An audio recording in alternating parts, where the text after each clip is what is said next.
if you do like listening to Forensic Focus podcasts, and welcome, Si and Desi here to talk to you with Keith from Oxygen, and we'll get into that in a sec. But if you do want to listen to our podcast and not watch it on YouTube or our website, you can get your podcast from anywhere you get your good podcasts from, like Spotify, Apple Music.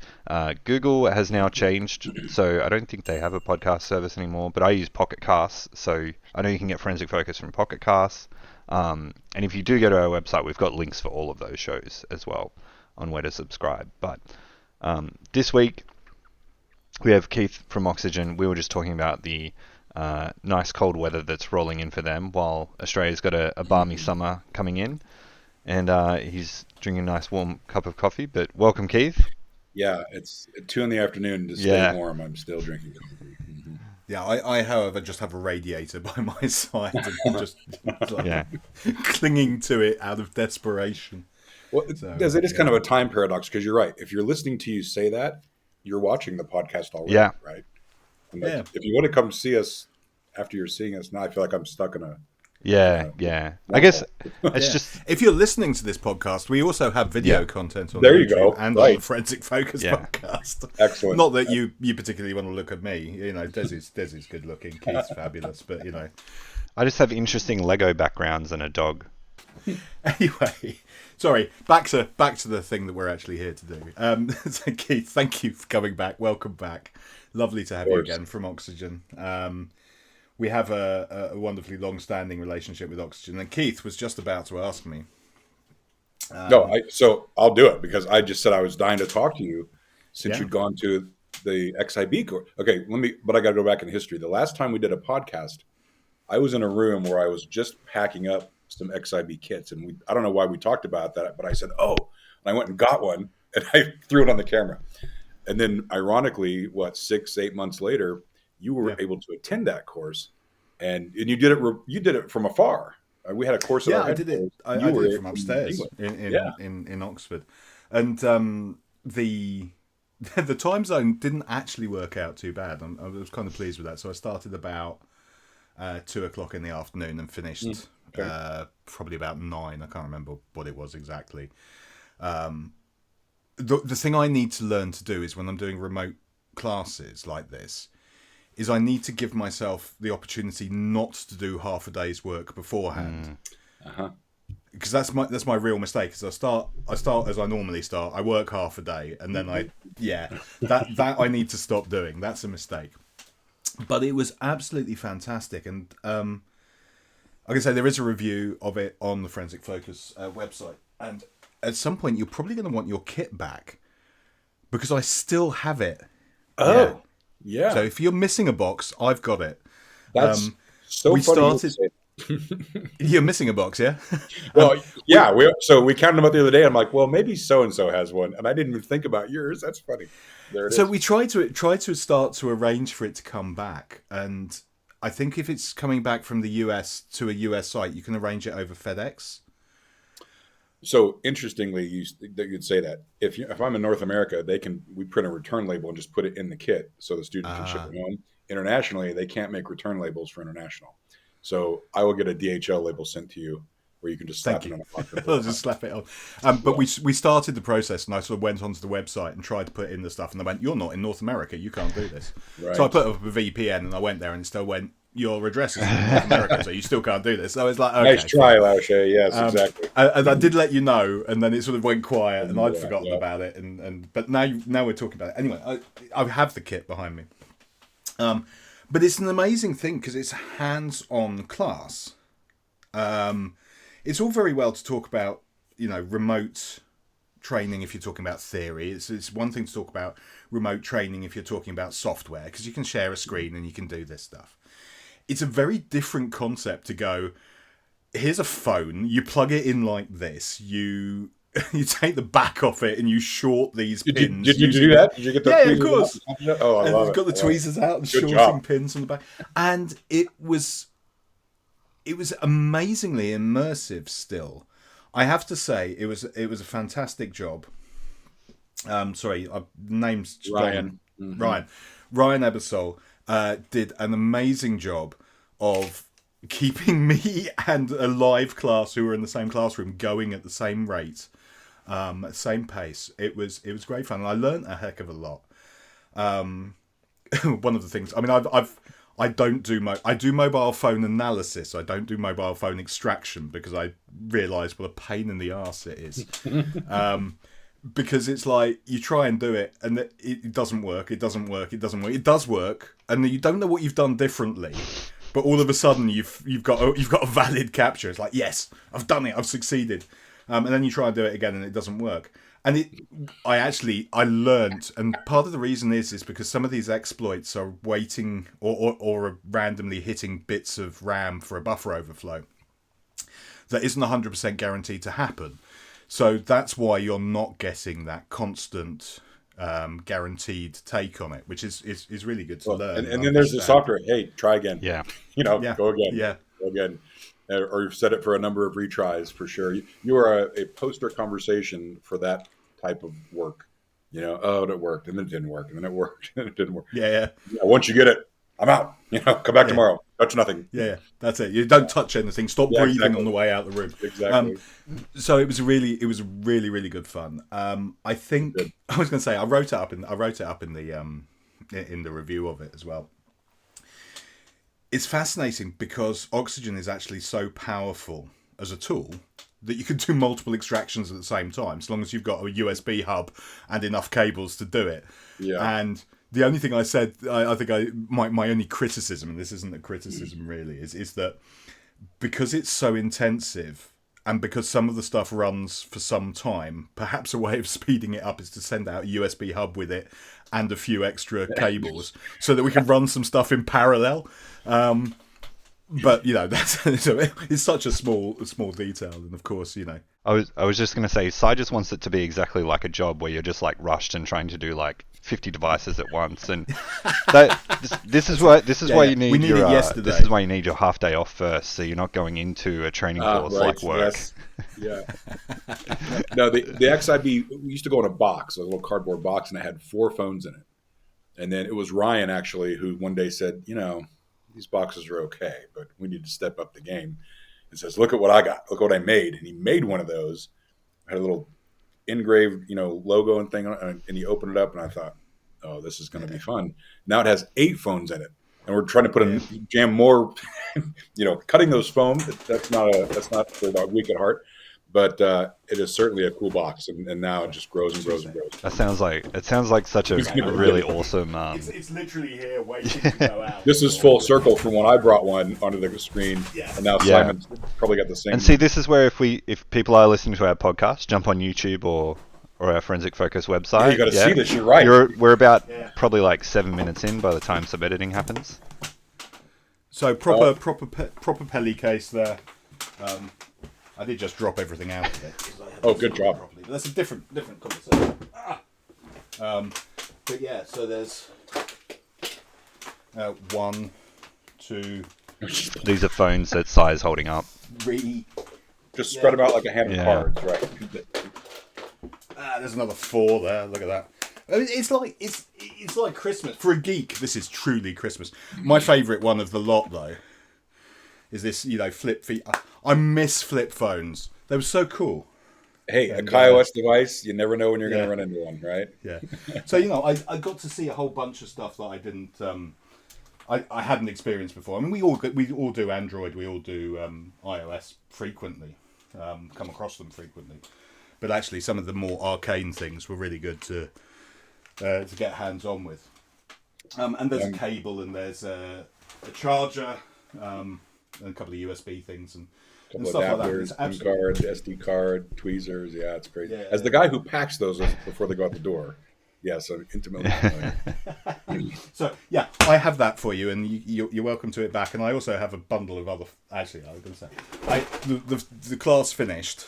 I went to my drawer because I don't own an Oxygen license at the moment. I have previously. I don't at the moment because I don't do phones often enough.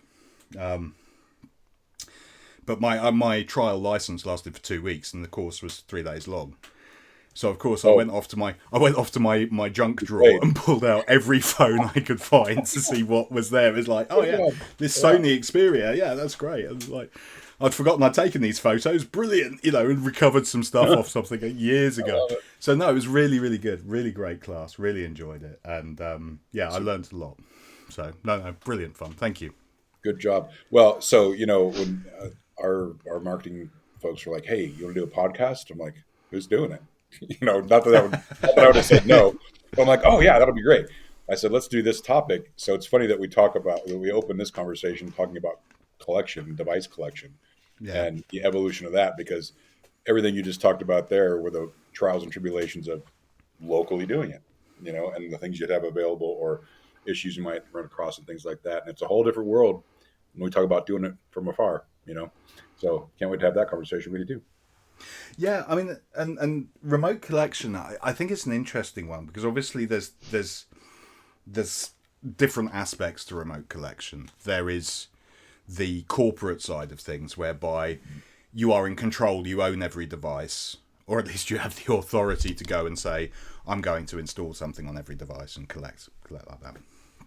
There's the other side of things, which is the entirely surreptitious, slightly dodgy. We'll just go intelligence services kind of stuff, whereby you don't have access to the device, you don't really have permission other than your court warrant, and you backload something onto it and then you recover it. And then there's an interesting middle ground that we're starting to see now, or I've come across now, and I think you'll probably attest to this, which is we have criminal cases whereby instead of a complainant or a victim handing over their phone, they're contacted by the police and a agent is put to them and they allow a download from their phone without having to send somebody out to the field to do it. And that's an interesting use case. That's my understanding of where we're at in the industry at the moment. That's a fantastic use case. It involves a lot of the bullet points in the conversation today, so it's a good one to start with. Look, I submitted some topics to talk about this, and the first one was, because it'll set a stage for this, is what's the buzz about this right now? And I would have thought, from COVID, this would have become such a much more hot topic, because you couldn't travel, you couldn't do the normal get on a plane or, I'm going to interrupt you very briefly. The one thing you also included in this forensic kit, this XIB box you sent me, was so much COVID wipe, stroke, hand sanitizer. There's a PPE kit in there with a mask and gloves. Yeah. And a wipe for every phone. And because this was born from COVID. The XIB kit was born from COVID. Well, you can't come to a class because this is hands-on. You need to come to the classroom. We'll just send the classroom to you. So we started including the PPE kits, and I still do it. So that's funny. Anyway, carry on. Sorry. No, good point. I'm glad that. I just thought that was the time when technology started being used for what technology could do, like we're doing right now. Everybody went to Zoom and Teams and all that stuff, where we'd been doing Skype before that, but it just took off so wildly. We just did our user conference in Florida in October. And I got to blame, I'm not trying to drop names today, but I got to blame Rob Fried, because he came there and he talked about remote collection. And, his thing, just when he talks, people are like, oh, really?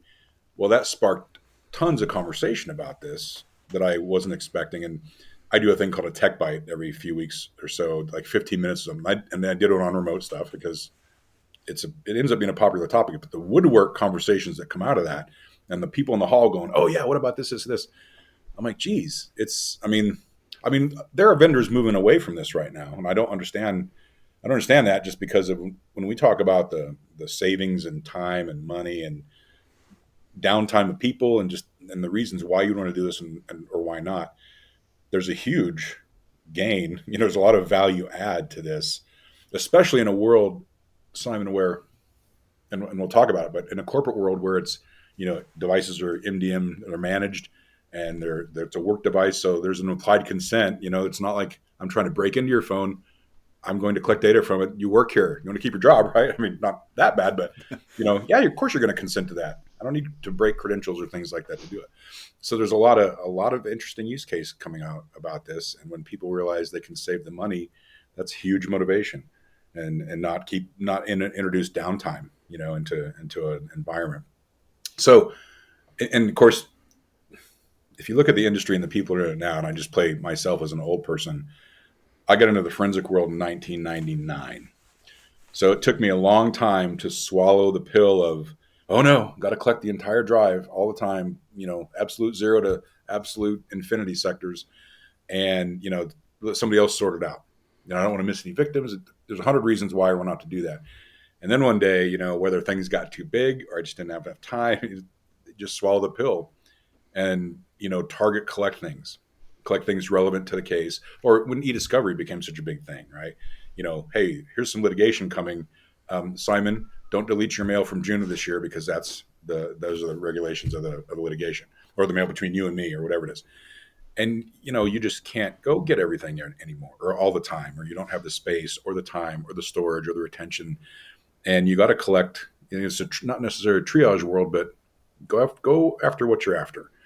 And I've swallowed that pill myself, so it makes it a lot easier to talk through remote, because look, we can, and we'll talk about devices and workstations, right? A computer. We can, like enterprise technology for computers has been around 20 years. We can put an agent on a machine, and all the way up to gather a flip and drive image if you want to. I mean, there are places, my heart aches for them, that it's their policy they have to get an E01 or a DD, whatever file type, that they got to get the whole drive. I'm like, if you really want to pull that over the network, oh my gosh, pack a lunch, pack a whatever. But that's what they have to. And they're like, well, it's kind of a deal breaker for us. I'm like, oh gosh, here's a pill. Swallow, give all these pills to everybody and have them all swallow them. But, name of the game there. So I don't know. When you start out with, when you go to the ROI world, and what resources are you saving? I mean, the first one is just the time you spend doing it, because unless you got to do that one, if you're billing by the hour, that's fantastic. Oh yeah, I'll collect all those machines for you, and all the So let's make our workstation footprint a 60 gig drive with Linux and no anything to make it as small as we can possibly make it. But it's the human hours spent doing it is one aspect, and then even the human hours of, hey, I got to leave my office here, go drive to the airport, get on a plane, get delayed, fly everywhere, whatever it is, and then the time to collect it. So you get on site and you're like, wow, I'll go pack a lunch, or go golf or do whatever and come back when it's done. Time like that. And I think the other biggest downtime or time factor is downtime for people. And it's funny, when I came to Oxygen in 2019, my predecessor is Brian Hill. And I'll drop Brian's name just because we did a great webinar on this. When he went to his next job, we didn't have technology like this then, or remote collection technology, but we had an agent that you could put on a USB and stick on the phone, and collect back to the USB whatever data you're after at that point. And rather than take all these people's phones out of the fields, I think they literally, it's like a farming thing, and a bunch of people out in the fields and tractors and stuff. He's like, yeah, I just sent out USBs, got them all in a meeting, showed them how to use it. They collected the data and sent the USBs back. And he goes, think about that. If I even tried to say, okay, I'm going to send you this box, I want you to put that phone in there and ship it back to me.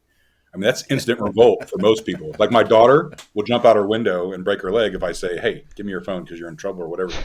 It's almost, earth shattering. That'll never happen over a fist fight. And if you're trying to take somebody's phone, because there are places that bring your own device, use your own device. I don't care, but I need this information from it because of whatever reason. But the downtime, you just can't afford it. It's like the old days of, just write that, robbery off the bank because we don't want the world to know we got robbed and we can't afford to shut the bank down. And just pick a scenario like that. The downtime of people and work lost is huge in a time capacity. Then, I mean, what's it cost to ship stuff? Oh my gosh. Insure stuff. Oh, it got lost. Think of all the issues around that. Or, the travel.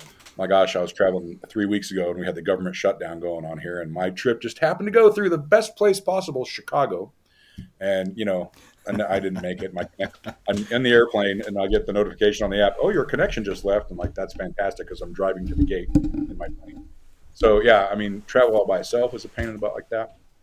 But then you can flip that coin over and talk about, like, the availability of frequency to do this. And when you talk about use cases, it's like, okay, what if I'm doing computers and, I want to check a baseline every night at midnight. I'm going to grab these 3 things or these 23 things or these 52 things. And if there's a deviation, I got a problem, not necessarily like live incident response, but I can check against what's supposed to be there with regularity or a super high frequency if there's a problem going on. Because you can automate stuff like that, which is really cool, and now you're not where I could travel once a month to do something like that. I can do it 5 nights a week if I really need to, because you can do it remotely. Again, some differences between workstations and devices, but those kind of things. I mean, it's funny. Our website, we have a public sector and an enterprise section of the website, and on the enterprise one, we built an ROI calculator, and there's like 4 or 5 sliders on it. Like, how many devices a year do you do? What's the rate you get charged per hour? How many hours does it take on average to do your device? How much travel do you budget for this? And as you slide these things across, it's like bam, bam, bam, bam. Like, wow, look at the money we're spending, that we might not spend by taking these factors out of it. It's astounding. It's astounding. And it's like Amazon. When you go to Amazon, you shop those little filter buttons and just start, reorganizing what's in the middle. And you just sit back and go, why haven't I done this? Why aren't we doing this? If the situation's relative to that. It looks like you're going to say something, Simon. Go ahead. No, I can say I completely understand. I again, a few years back, but I actually, one of the jobs I made some of the most money on in my life, I had to fly from the UK into Zimbabwe, into Harare. You can't fly direct from the UK to Zimbabwe, so I had to go via South Africa. Joetown. To do it. Joetown, yeah. Right. So through Joburg into Harare, I was in the air for more time than I was on the ground, because I was just imaging a single laptop, did a laptop, and then got on a plane and came home again to look at it. But yeah, it was. If I could have done a remote collection on that, admittedly, it would have taken about a week in terms of the collection, because the network in Harare is terrible. But it would have been a lot easier than actually doing the rest of that journey. Then you don't have to explain to accounting why your hotel bill's $3 million. Yeah. Well, yeah. But exactly that. The food you bought was $1,000 for a loaf of bread. Yeah, that's a trip to be sure. But that's exactly, it's a great use case, ROI savings world. And the key there, you're in the air longer than it took you to do the flipping collection. Exactly. Yeah. Exactly. It's bonkers. It's amazing that. And was that a phone or a computer? That was a computer. That was a laptop.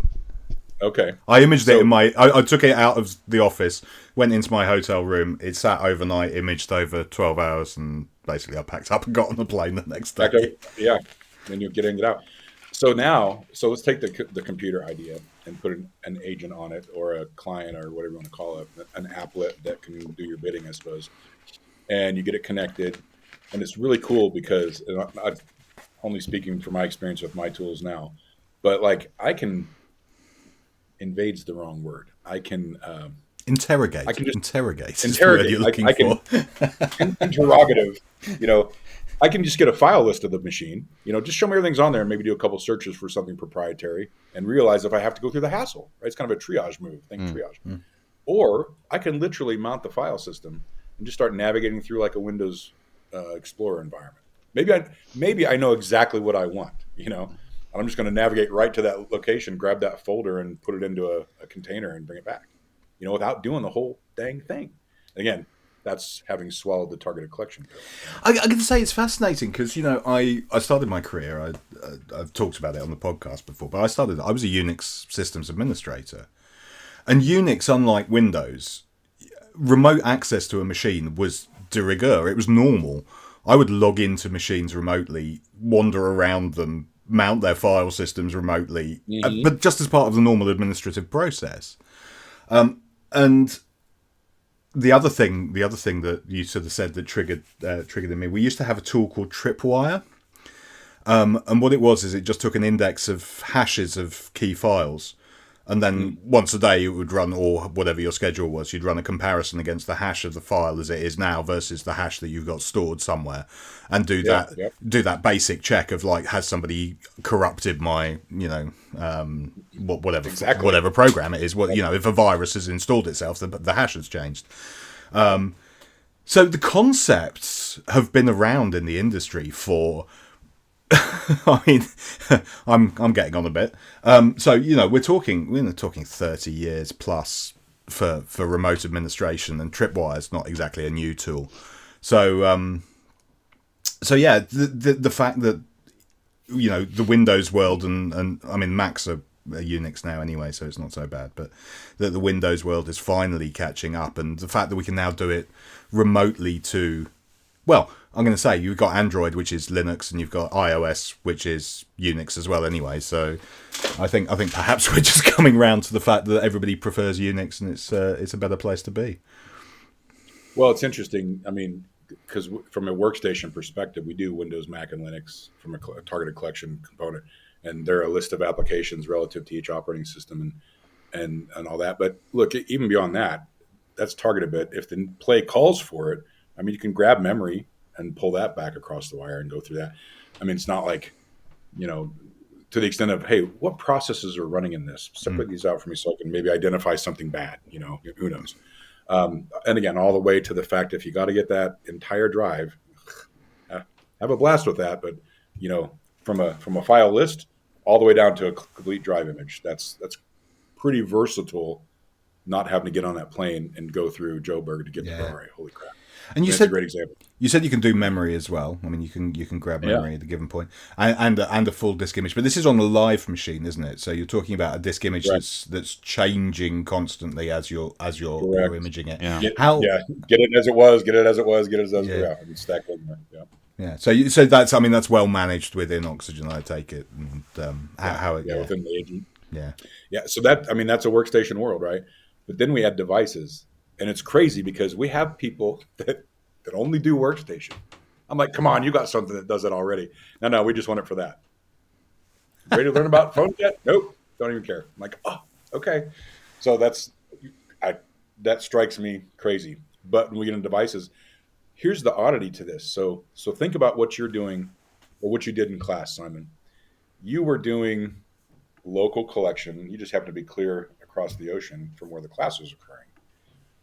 So I could still get an agent on a phone in your shop there and connect it back to me here in Utah. And I could say, or I could get a workstation configured to be a collection machine for me and say, Simon, I need your friendly hands. I make that term up. We use it around here. I don't know, other people might say it too, but I need your friendly hands to hook up that device for me, Simon. And we could be just like this. Ready? Go. Or it's an Android and you don't know how to get it into ADB mode. Hold it up. Let me show you. Tap, tap, tap, tap. Do this. Go down here. Turn on debugging. Now hook it up. And I'll see it in my console. I'll issue a license to it. And I'll say, okay, you can just watch on the screen. Watch me I'll send a profile to collect from it. And though you are hooking it up locally, I am collecting all the data back to Utah. So there's always that, right? So that is a local collection that's coming remote to get the data home and be analyzed somewhere else or wherever you happen to send it. Kind of funny, but there's an option. Then you have remote, because we got agents we can hook a device up to a cable, but we can also put an over-the-air agent on a device that collects on the airwaves, cellular or Wi-Fi. That's quite new, isn't it? That's quite new. Yeah, because I remember we talked. I have talked with Oxygen about this previously, and we were still at the stage of, yes, you can have a remote collection, but you need a laptop at the site, and you plug in and you do all of the usual stuff. But now we're at this agented over-the-air collection for both iOS, for Apple and Android. There you go. Apple. Yeah. So that's crazy. My top one was Croatia, but I just topped it about 2 weeks ago, getting one from India. I'm like, oh, this is so cool that I'm pulling them back to Utah, right, with over the air from cellular or Wi-Fi. That's flipping awesome. That's amazing. It is amazing. Now, granted, it's still, hey, we're playing a consent game. This isn't like Pandora or something. We're going to surreptitiously steal all your stuff. It still pops up on the screen. Hey, click OK to this. Or it may be that the agent has the ability to say, okay, you want to add some files of your own, Simon? Go ahead and navigate and add those into the collection as well, because you got things that the agent can't get by itself. So there's a lot of flexibility in it, despite being over the air. I was just going to ask, because you touched on like when you go to organizations and they've got the workstations kind of sorted out with a remote collection, why do you think they're less inclined to move towards devices and phones and that kind of thing? Like I have an idea of why, I think, but I'd be interested from your experience. Well, so I don't know. What's your idea? And I'll see if it drives. Because everything you're talking about gels with incident response, in terms of like taking a triage image, and organizations aren't thinking about the insider threat or trying to take information from devices to look for fraud or if there's a legal case or anything. They're just thinking from an external perspective, what if an attacker gets onto my endpoints? And there's no cases really where an attacker has gotten onto a phone and then compromised the network that's publicized, at least. That's probably, as I say, that I know of that I could exactly. easily reference. Yeah. So that, like, in my mind, when organizations think about, hey, what are we going to invest in? They're not investing in that because there's no risk sitting in their mind where they're going, I have to worry about this. No imminent threat. Yep. Right. That could very well be. I mean, it's interesting because, well, so let's talk about some of the use cases of this. In a service provider world, like if I was your guys' service provider, or well, both of you and I'm the provider, and Simon calls up and says, hey, I got this phone I have to get data collected from. I don't know how to do it. I pay you to do it. And I'll say, that's right, Simon. Hey, that machine we've got configured in your office? Go back to that one. And that's because we've done this a while. And this is kind of inverted to the original point of why just machines and not phones. But that is because we've done it before and we've navigated the challenges. Because think about this. This is going over a network, right? There's connectivity that has to be established. And I bring the service provider model up so easily in this because you have some that as soon as a call comes in, they're like, oh, I can do that, no problem. And then they're calling saying, hey, this isn't working right. Well, I know what I need to have connected, what connectivity on my side. Simon and I have been down this road. We've already figured out on his side whether I bribed his IT guy with, washing the car for the weekend, or Simon just did it himself. What port's got to be open on a firewall? We establish the connection, whitelist what we gotta, get everything hunky-dory, secure it all back up, and we're good. Versus, I say, it's really difficult, because what do they say? You can have anything you want with time and money. But when you just say yes, and then you have, on the other end of the equation, you have to get some connectivity going, and nobody's there to help you, you got to establish that. So in that model, I say, look, you have to get a computer involved to get a static, working, connected workstation so we can say yes whenever we want to. Versus, I'm on the boat about 20 miles south of Aruba. I see some clouds out there. I'm going to go ahead and set. No, that's a no answer. Don't say yes to that because the connectivity is not going to, today anyway, I don't think that's going to serve our needs to maintain a connection to do what we want. So, I mean, there are motivations like that.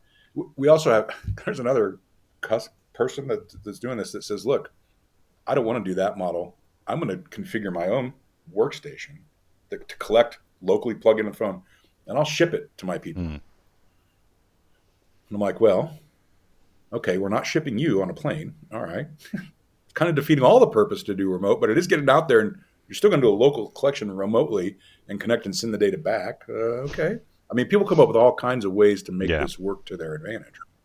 And it's like, when you say who benefits from something like this, or why would they want to do it? And I think it's kind of like over all the market segments, employers and employees both benefit from all the resource savings we were talking about. But I would say corporate probably, because it's a managed environment and there's implied consent that we can do whatever we want with our devices when we give them to you to work here. We have to do this. We have to be able to protect our data for litigation, whatever it is. That there's like no real questionable benefit or not, what's not a value add there.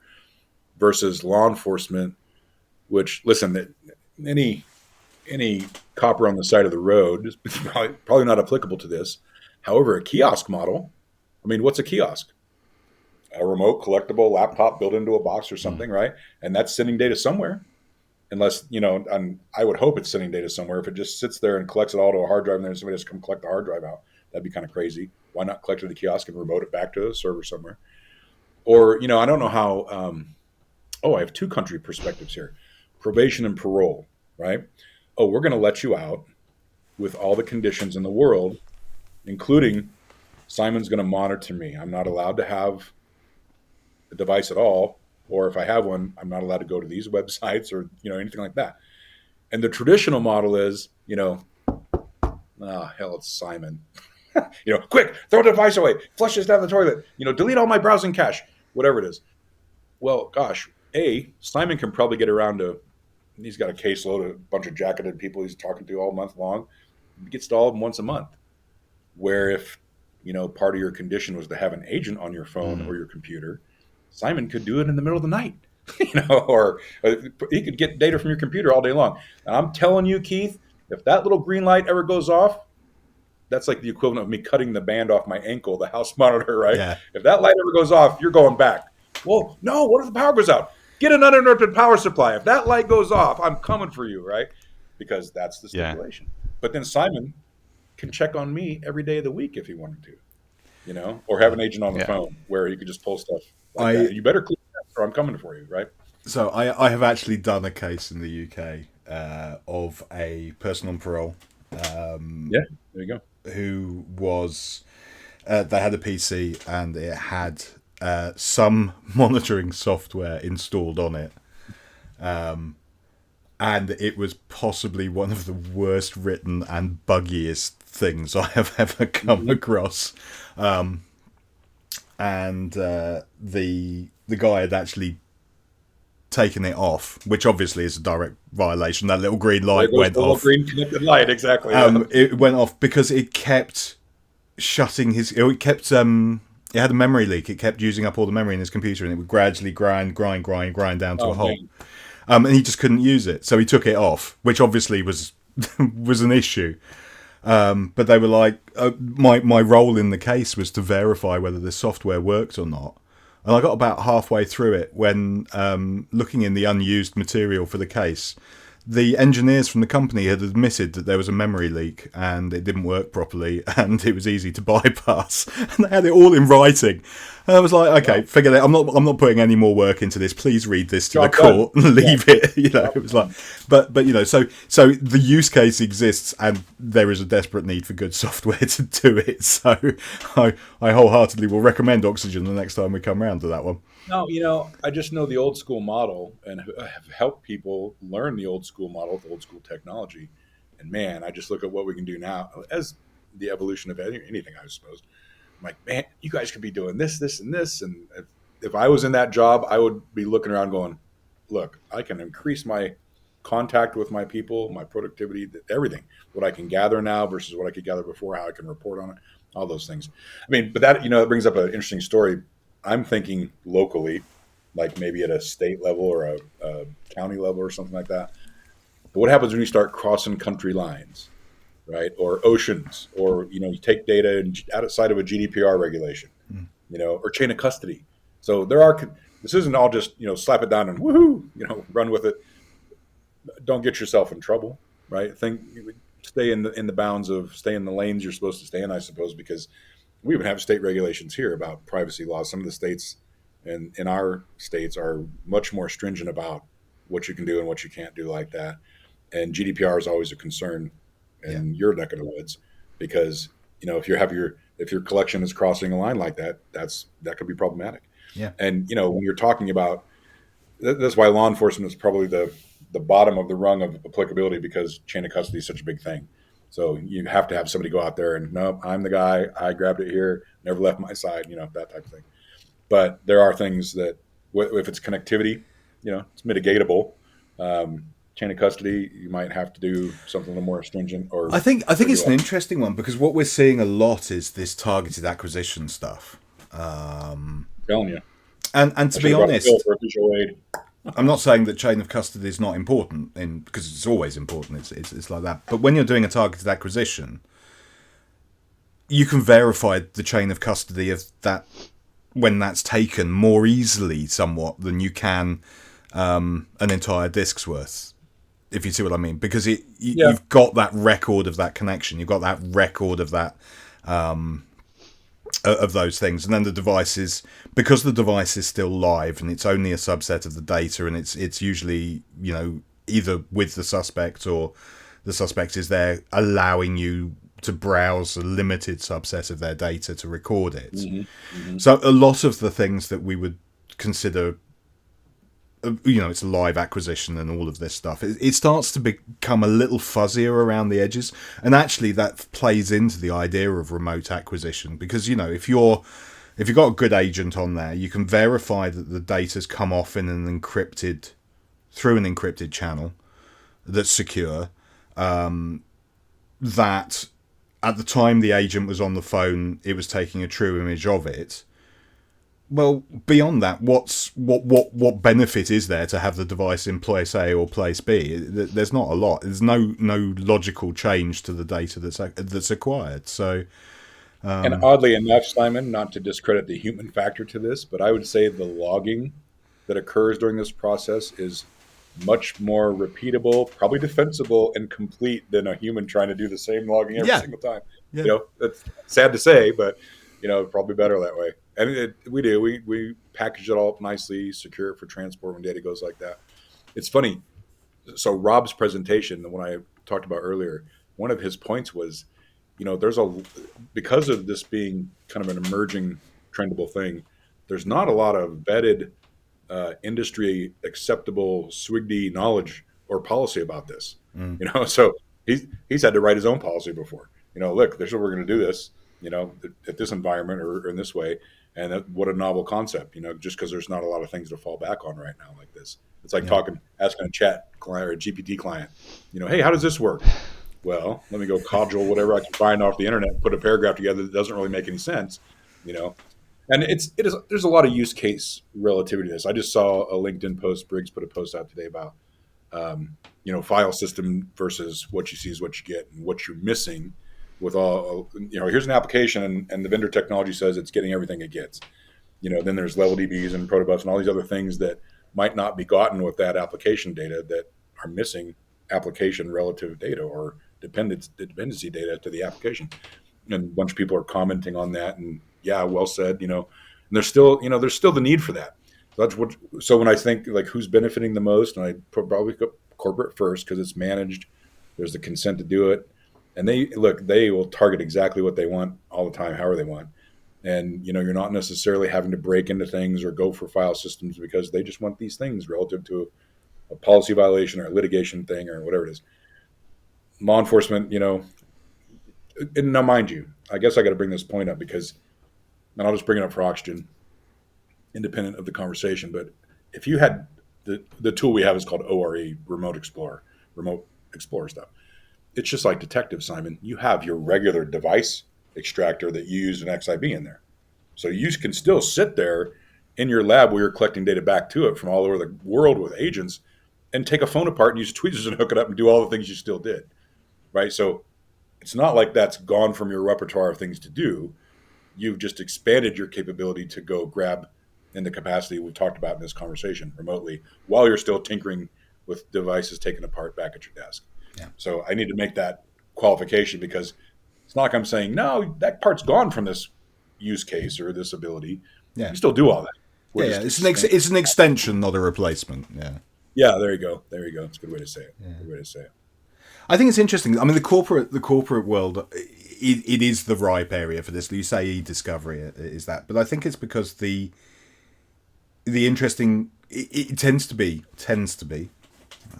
Gross generalizations are always wrong. Yeah, till tomorrow. Till tomorrow. But it tends to be the content of the material that is more relevant than the metadata of the material. I mean, times and dates of when something was sent is relevant, but we're not looking at that same low level as we are in the criminal cases usually, for where did this file get downloaded from kind of stuff.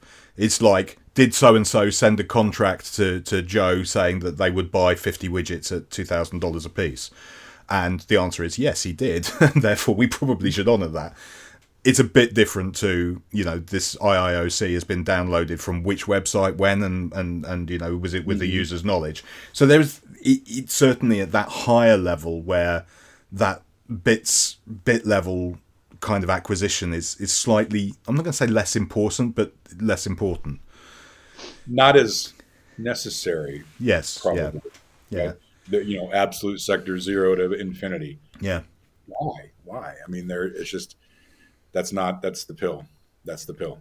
And especially when you tie that to the fact that I'm not trying to break into something because it's locked, and you may lock it and quit the job because you're mad at the company. Well, that's a different issue. Then we bring it back and start taking it apart, doing those things to it. But by and large, 99% of the corporate environment is going to be consentable. I have credentials or we have capability. It's all managed. And that's just how we roll because we've got to protect ourselves as a company, so to speak, Yeah. And then most of the service providers are the same way. Somebody calling up saying, I need this done is coming to that environment with, yeah, just tell me what to do. Not some chasing it down. Hey, I got to get that. I mean, it's not that way either. So in the kiosk model, even in a law enforcement kiosk model, if they're showing up at a kiosk, a copper on the road with a device, they probably have access to it, or the instructions are, look, if it's locked, bring it back to the lab. You know, you're not going to be able to stick it on a kiosk, probably, you know. So yeah, there's a lot of use case relativity to it. It just seems to be, when we step back and look at it, look at all those savings things, gosh, why not expand to that? Mm-hmm. I mean, the money, it's funny, I just play with the ROI thing just because I like the sliders and watch the numbers move. Applicability for me, none. But if people can save that money and reinvest it in other things to make their day better, rock and roll, right? Yeah, absolutely.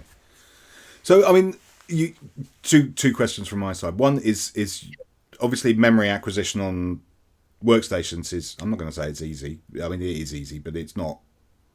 It's reasonably common. Are you able to do memory acquisition on remote phones at this point in time? No, not today. Not today. Yeah, relatively easy as far as time. You know, if you're going to grab 128 gig of memory, you know, go do something and come back, and then where are you putting it? You know, because it's a one big thing. But no, most of the phone collection is targeted. Well, we try to keep it targeted, right? Just because it's a device, and we're probably in that mode where we're not trying to collect the entire thing. But no memory right this minute. Okay. No, I know it's an interesting one. I just happened to hear a piece of research on it a couple of weeks ago now. The F3 conference, which will mean things to people who've listened to other podcasts, are coming up to this one. Mm-hmm.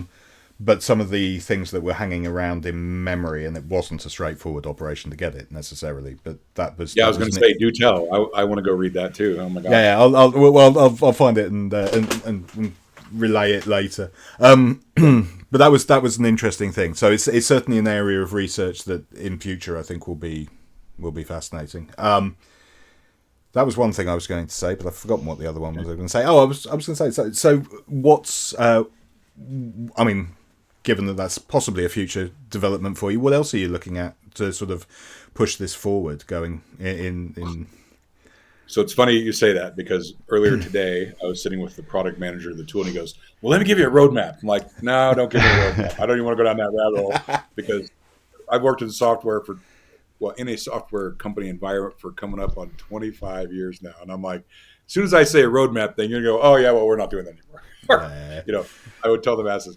Now, look, I'll tell you this: that one thing that's super critically important that we continue to do all the time. Now, if you are sitting there, if you take an Android agent and you take it on an OTG device, on the go USB, put it in the phone, you know, you have a bucket of third-party applications that are available, that are parsers written specifically to go grab, you know, WhatsApp or Slack or whatever. And that bucket, I'll just say, has probably 20 parsers in it right now. And that's if you're downloading it from your detected environment, putting it on that and sticking it in the phone here in the lab, and let's do the thing, taking data back to the USB, versus the over-the-air agent for remote collection. So it started without those third-party things. And here's me, just, you know, the limited user that just works at the company in my position. I'm like, dude, really? Come on, you guys. Well, the communication protocols are completely different than an OTG device. We got to build some stuff first. And then it happened. All of a sudden, the build comes out with WhatsApp. I'm like, get out. It's like cracking the seal, right? So now, if there's ever a build and I'm looking in the what's new notes and there's not a new third-party application, I'm like, no, not acceptable. You know, put more. I think it's up to 4 or 5 right now. So that is a constant evolving thing, above and beyond just getting, you know, messages and all that junk. We're getting the third-party parsers to show up in the over-the-air agents and the other technology. And again, a lot of different communication protocol to build to, but those are always coming and multiplying. So I can tell you that's a constant roadmap. But if it wasn't, I'd be really angry and, you know, in more defense of the masses, because that's kind of doing a disservice to the users if we weren't doing that. You know, you got to do it. Cool. So that's a fair roadmap thing I'm comfortable throwing out there. Yeah, I mean, it's a good one. One. Everybody's a part-time. Hey, here's a little video. He came back with a roadmap he didn't want to talk about. I mean, this is it. Is that, you know, there's a new application yesterday, and there's a new application tomorrow, and you need a parser for it, and the constant development of that is probably soaking up a huge amount of your R&D time, I would imagine. So yeah, it's a gratefully received when it turns up. I'll tell you that for free. Yeah, that's one of the best things when I see it. I look on the list, I'm like, oh yeah, excellent. And I mean, yeah, what are you gonna do? What are you gonna do? Anytime, like when we have a new release of the tools come out, we just had a hat trick 3 weeks in a row. All 3 of our technologies came out. So one of the things I do is get the release candidates and go through them and talk through all the new features and have the conversation and do a preview for the company right before the tools come out, just so everybody has all the knowledge like that. And yeah, I am right in those notes. And I'm like, okay, that's like one of the first sections I go look at to see when that tool comes, like, what's in there? What do we got? And, fun stuff. It's like open up Christmas early anytime we have a release. I just go in the notes and go, woohoo, woohoo, woohoo. Or wait a minute, I was asking for this and that's what I got. Nah, come on, you guys. It's a constant bribery to get the things I would like to see in the tool above anybody else's. Nice. Now, talking of bribery to get things in tools that nobody else is. Oh, here we go. And I'm going to take you slightly off topic from what we've been talking about. Tell me about drone acquisitions in Oxygen, because I know there's a drone course. I know that you do it. I mean, are you going to send out an XIB drone? Do I get a Mavic, in my inbox, through my postal thing to play with, or how does this all pan out for you guys? Do I have the stories? So we do a limited number of drones and a limited number of drone applications and a limited number of flight logs. We do a ton of flight logs if you can get them and decrypt them, right? So there was a point in time, I don't know where that point in time was, since I've been at the company let me just tell the story like that. When I got to the company, I was like, ooh, drones. I'm going to get a drone. And I got a DJI whatever. I don't even remember what it was. I still have it. And I was literally able to take that drone. This was when, Simon, about the time that they were flying drones over the runways at Gatwick and shutting down the airport. And my fantasy was, I'm going to catch that drone. I'm going to catch it alive and look in the camera and go, I'm coming for you. Because I was able to take my drone while it was alive, plug it into extractor, and extract the physical content while it was running. It was amazing. And then one day that didn't work anymore, so because of all the encryption. Now there's a lot of tools out there. Well, not a lot of them. There are some tools out there, little boxes. I can't remember the name of the cool little box right now. We have it in class. We talk about it, that can extract the encrypted or the content of the drone, decrypt it as it extracts it, and put it in something that we can then pull and detect it. I think hands down, we map it and play with the data as cool as anybody. But acquiring the drones is a challenge because of all the encryption that wasn't there when I first got to the company. Kind of a bummer like that. So there's a limitation on the drone. Like we just added a DJI drone the other day that the key for this drone is like out there all over the free space now. So yeah. I think that one's in there. But everything else is proprietarily tough to get. Rob, what's Rob's class? Rob Atto's class for Spider. He does a crazy class with drones, and I bring that up because when I got my drone originally, here's the fun story that I'll close this out with just because you have a laugh at my expense. I'm like, I'm going to get a drone. So I go on Amazon, and we had little drones from the store down the street. My kids had a couple. One was drove on the road like a remote control car and a drone, but they weren't anything that tracked GPS and satellite stuff like you'd wanted to get. So I get on Amazon, and I find this drone that's really cheap, refurbished, and I buy it. And it shows up in a box and some bubble wrap. I get this drone out. And I'm like, okay, I got a drone. Now what?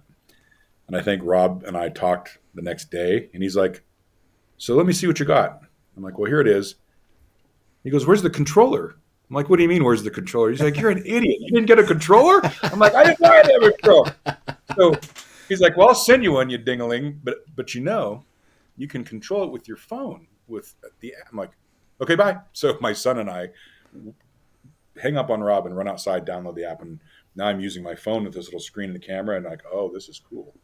Now, the killer to this, Simon, was at the time, so you connected the drone to the phone and to my DJI account is what it was at the time.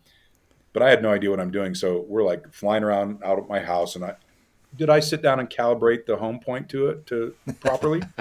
Why would I do that? Let's just go fly it. Why read the instructions? So we're flying it, and We're like, oh, son, let's fly down to the park. So we get it way high up, and we're going down the street. I'm going along, and all of a sudden the drone just stops. I'm like, it's up there. I'm like, come on, drone, do something. And my neighbor's like, what are you doing? I'm like, nothing to see here. Drone. And that just starts floating this way. And I'm like, oh, you got to be kidding me. I just bought this thing. I've lost it. It's going to fly into the mountains or something. Well, I had no idea that, like, on my phone, what's missing from that? Antenna. It's not a controller with a big, long range to stay connected. I'd flown it out of reach of my phone. And it's just sitting up there. And I'm yelling at it. And my neighbors are laughing at me. My son's panicking. And I'm panicking. And eventually, it starts beeping. I'm like, oh boy, it's going to explode, right? And it turns around and starts flying back to the house. I'm like, oh, this is great. Well, it flies right over the roof of the porch where it thinks the home point is that I didn't calibrate correctly. And it starts coming down. I'm like, no, because it's a slant. No. This can't be happening. Finally, I'm restarting the app and everything, and it finally gets back to, do you want to fly or connect? I'm like, connect.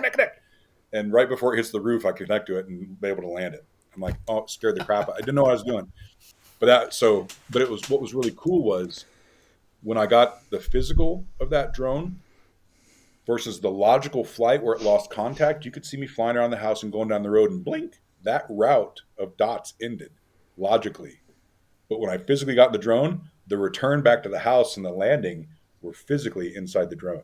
The logical one was in my account online. I could go to the cloud and download it and show people because that's where the logical connection stopped. But physically inside, the rest of the route was in there. Very cool. No telemetry, no height, no speed, none of the stuff you'd see, altitude that's in the logical one, but all the waypoints were in there. I could make out the whole route. Very cool. Back in the day when you could just do that very easily. So it's tough. Now, we explore that a lot. There could be things that development's doing right now that I don't even know about, but currently, there's limits on the devices, logs, and applications that we're supporting. Yeah, no, fair enough. I'll tell you, I'll trade you a different drone story. Mine. I've got a mini Mavic, one of the first generation mini Mavics. Lovely little piece of kit. Yeah, similar sort of thing. I bought the whole set, new-ish. No, new. Oh, wait a minute. Is that a dig that you bought the whole set and I just didn't get the whole set? I had a remote. It gets slightly worse. So I did buy the whole set, and I did have a remote control, and I got some spare batteries and all of this, which is great. And I thought, and then I took a holiday up to Scotland, and I was like, Scotland, beautiful landscape, amazing mountains, incredible. I'm going to take the drone with me. I'm going to take it out, and I'm going to fly it. Brilliant. Mm-hmm. Get to Scotland, park up, beautiful location, get out, get the drone out, kit it all up, set it all up, and standing there, and it goes, can't find a mobile network. You have to connect to a standard mobile network to use the DJI app on your device. And because I couldn't reach a network, I couldn't fly my bloody drone. Any service to your phone? No signal, because I was in the middle of this nowhere in Scotland, which hadn't seen so there was no. I couldn't get, and that was it. I carried my drone all the way up to Scotland, and then I drove it all the way home again because I couldn't fly it. But listen, I bet the people watching you, man, look at that guy. He's got a drone. That's really cool. You're like, oh, yes, it is. I'll fly. Too windy today. No, that's brilliant. That's brilliant. Neither one of us ended up in a crash. That's good. No, that's it. I mean, in my case, it's because it never even got off the ground. So, it's... Safety first. Safety first. Yeah, that's it. Ships are safe in harbor, even though that's not what they're built to do. The drone's great on the ground, Yeah, that's it. Absolutely. Great footage from worm's eye view. Yeah. Oh my gosh, that's brilliant. That's brilliant. Well, hey man, thanks for letting me come on and always a pleasure. And do send me a label, and you can have. Although it's a really lovely box, I wouldn't mind keeping it. But let me have a label, and I'll send it back to you. You can keep it as long as you show it in every podcast. Hey, if you haven't seen this, check it out. I'll just mount it up on the shelf behind me, and then mount it up right behind you. What's that? That's it. Find a light in there. Yeah. Yes, I'll watch for that to come home, and I'll repack it, and it'll go back out to somebody else. You should carve your initials in the bottom of it somewhere, and we can say this is the one signed. Okay, just like graffiti or a sort of visitor's book at the bottom of the thing. Yeah, all right, exactly. I'll consider that. You can do a little Dremel tool. You can do it. Yeah, that's it. I don't mind. Well, awesome. Any other conversation you want to have about remote stuff? There's a lot to it, but a lot that can come out of it. You can save a lot of things, a lot of resources and time and effort. I think that's it. Is we're looking at so much data now. The requirement to collect it, the requirement to process it. So not having to go to site to do it, not having to collect it all, and doing the targeted acquisitions. And some of the features that you would gain from that sort of live network wide stuff, certainly from a corporate perspective. I think there's a lot of future in remote acquisition, and I look forward to seeing how it develops over time. I really do. I should probably throw in there, it's obviously it's oxygen technology that I'm talking about, and whatever you collect just ends up going into your detective type interface. The ORE interface is just like detective with not some of the law enforcement stuff in it, no warrant returns or things like that, but it's the same. What I would just have to say, cool, intuitive interface. It's fun and easy to use, and all that data, it's going in the same place people are used to analyzing anyway, and reporting with and analytically going through and all that. So there's that, which kind of compounds the ability to get it remotely and then put it in cool tools. I didn't get paid to say that. No. Actually, I have awesome. one last question actually on that. Like, sure. Thinking from a use case of the corporate perspective, when you do collect it, when it goes to that central point within the Oxygen software, is there a way to export metadata into something like a SIEM? So if you're a corporate environment that's maybe wanting to track certain things within corporate-owned devices that you could flag on, and then that goes into like their security stack or some type of alerting platform. So you can, if once you get into the heavy client, so to speak, you can export anything you need out of it like that, right? And if you're gonna push it to some other tool, essentially, right? Yeah, okay, you can do cool. that. Yeah. You can do that. Yeah, well, you can save it out into an archive. You could export or save a file out to the desktop and do something with it. Whatever you need to do at that point. Yeah, I was just thinking about when you were talking about taking the triage state of things, which is something that I've done a lot before for workstations, because that's a really good way of tracking behavior or tracking like fraud or external threat cases. But yeah, doing the same with mobile devices would be good. The collection profiles are where the rubber meets the road. Then it's a very robust creator. You can make templates, which are great. For Simon stuff, he likes this. For Dez stuff, he likes this. For Keith stuff, he likes this. But, to pick even down to, look, go get me files with this header. Don't care about names, right? I'm looking at content then, or go get me by hash, right? Or go get me by date. There's a bunch of filtering rules. Here's a list of all the applications for all the operating systems. Give me this. Go look at all the normal locations, or, go 4 levels deep from there because maybe they've done these features or functions that have added some more folder structure. Oh, go to memory and grab these things. So you make these really crazy profiles that, if a corporate environment has some weirdo proprietary thing that's not in there, they can build a filter or rule to go get it, like scripting to go get what's above and beyond the norm. And I think that's one of the hugest strengths because it's targeted, but man, you could have a really big target if necessary. I'm going to do everything but a physical drive. I want to get every logical thing I can see, but not get all that unallocated space in a disk image. That's super powerful in my opinion, because then even though I swallowed that pill a long time ago, I can still flirt on the edge of where I want to be all the time, without worst case scenario. So the original question, can you get stuff out of that big package and do other things with it? For sure. I do have to say that's an interesting thing that is very American, and it's just the idea that there's things that you are specifically not allowed to collect. You're very tight on your warrants and scope and things like that. So it could be the please don't pick up anything that's titled legally privileged was something that I sort of came across in the previous configuration, which I thought was fascinating. Which also meant that I now label everything at the top with legally privileged. But it is an interesting thing to have a negative a negative acquisition label that you can apply. I find that quite fascinating. Yeah, I mean, that's huge in the legal industry here. Privileged data. I mean, if you're not able to do that, people get really bent out of shape, because I should be able to send a data set to you, send the same data set I collected to you, Simon, that you can see these things, but nobody else can, Des, right? If I send it to you, that's protected out of your view, And look, then we get into review technology and, well, who's the special master that determines what's privileged for this person and not for that person when they're looking at the same data, right? And that's, a lot of time that's legality. And what's even worse in the law enforcement side of that is your scope was this, and you just came across that. Well, guess what you got to do? Go increase your scope or you're outside bounds. You get in trouble for that. So I guess that's the way that cookie crumbles for us. Yeah. But yeah, privileging data, that's some recent functionality in our tools that's really come of age, and largely because customers we got to be able to do this, you guys. Noted. Let's make sure that happens. Make sure that's doable. Yeah. Good conversation. Yeah, thank you. And we've done our outro, so we can go now. It's got simple, hasn't it? It's like, yeah, thank you very much. Goodbye. We'll see you later. But no, Keith, thank you very much for coming on again. It's always a pleasure to talk to you.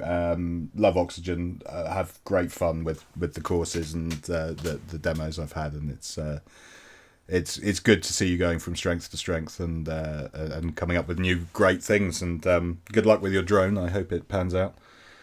Oh, that thing, yeah. Well, I've gotten another one now because we were working on the whole encryption problem, so I went and got one that was surely to be encrypted. So we're still working on that problem. So can't quite have as much fun with that one yet. But, keep watching. Oh, wow. Did I walk right into this? Keep watching the skies. Right on the heels of a drone conversation. Wow. I didn't plan that.